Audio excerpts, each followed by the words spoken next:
सर्वांना नमस्कार।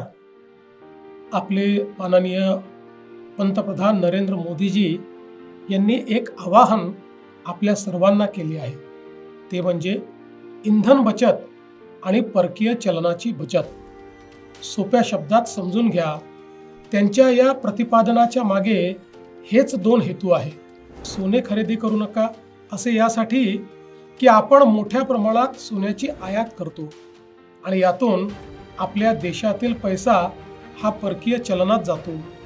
ती स्थिती इंधनाची आपली गरज आपण आयातीतून भागवतो, त्यामुळे तेथेही परकीय चलनात आपला पैसा जातो।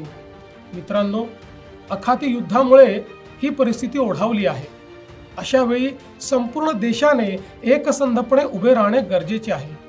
यावर कुणाला काय राजकारण करायचे ते करू द्या, त्यांना उत्तर देण्यासाठी आपण सर्व समर्थ आहोत। पण आपल्या छोट्या छोट्या बदलातून आपण मोठी देशसेवा करू शकतो, हे तुम्हाला लक्षात घ्यायचे आहे। नवीन वाहन खरेदी करताना शक्यतोवर ई वाहन खरेदी करा।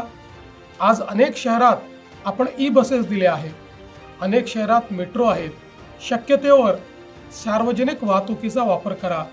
कार वापरणे आवश्यक असेल तर ती समूहाने वापरा, म्हणजे आपल्या आसपासचे मित्र गोळा करून एकत्र प्रवास करा। आठवड्यातून एक दिवस नो व्हेकल डे पाळण्याचा प्रयत्न करा। कोविडच्या काळात आपण वर्क फ्रॉम होम मध्ये पारंगत झाले आहोत, तेही पर्याय पडताळून बघा।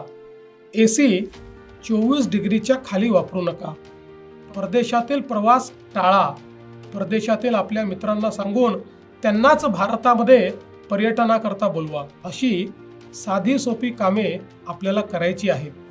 गेल्या 12 वर्षात आपल्या पंतप्रधानांनी देशाला ज्या उंचीवर नेले आहे ते तुम्ही अनुभवता आहात। मला खात्री आहे त्यांच्या याही अभियानाला तुम्ही तितक्याच आपलेपणाने स्वीकाराल आणि त्यांना भक्कम साथ द्याल, कारण यातच भारताचे हित आहे। आम्ही आमच्यापासून सुरुवात केली आहे। मी स्वतः माझा ताफा अर्ध्यावर आणला आहे। मंत्री आणि अधिकाऱ्यांचे विदेश दौरे आम्ही रद्द केले आहेत। सरकार पातळीवर इतरही अनेक निर्णय आम्ही घेत आहोत। असे करताना उद्योग जगत, संबंधित घटकांचे हित देखील जपण्यात येईल, त्यांनाही विश्वासात घेऊ। चला, आपण सारे मिळून या अभियानात सहभागी होऊया। राष्ट्र प्रथम या भावनेने एकजूट होऊया। जय हिंद, जय महाराष्ट्र।